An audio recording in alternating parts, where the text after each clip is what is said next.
Insonlar onani qadriga yeting. Vaqtida holidan xat xabar oling.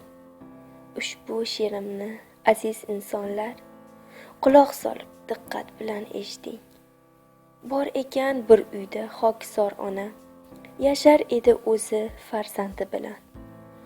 Tunlari bedor bo'lib kutar o'g'lini, o'g'li esa band bo'lar ishlari bilan. Ona bechora charchab uxlab qolardi. Qarilikdan ko'zlari qo'li tolardi. O'g'liga aytmoqchi bo'lgan so'zini bir parcha qog'ozga yozib qo'yardi. Bemehr o'g'il qog'ozga qarab, nima qayerdaligin bilib olardi. Bilmaydi-da onasini bir g'aflat, har kuni sog'lig'in tamom qilardi.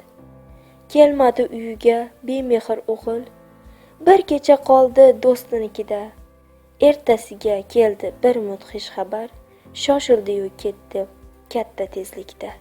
Kirib borar shoshilib uyiga hamon, hamma turibdi qora libosda. Tog'asi kelib uning oldiga sekingina gapirdi past ovozda.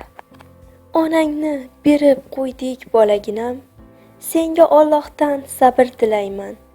Senga har doim, har vaqtda qo'limdan kelgancha yordam beraman.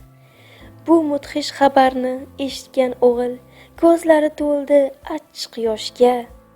Endi onasini chiroyli ismini yozdirar chiroyli bir marmar toshga.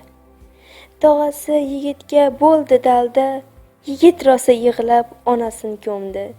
Shunday kunlar bo'lar ekan hayotda, hammaning ko'zlari ko'z yoshga to'ldi. Kunlar o'tib qarasa o'sha tokchada onasi oxirgi yozgan qog'oz turardi. Yugurib borib xatning oldiga sekingina xatni o'qiy boshladi. Mening aziz, mehribon bolam, senga aytyapman dildagi lolam. Ozgina tobim bo'lmay qolyapti, kuchli azobdan qo'lim tolyapti. Sendan yagona bitta iltimosim bor. Bir kungina vaqt bo'shat men uchun bir bor.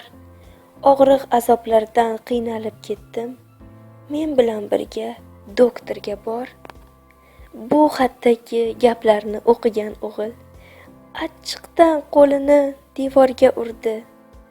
Aybini yuvish uchun bemehr o'g'il endi onasiga tilovat qildi. Mana saboq oldik aziz insonlar. Allohim saqlasin bunday hayotdan. Endi onamizni oldiga borib, men sizni sevaman deb ayting yurakdan.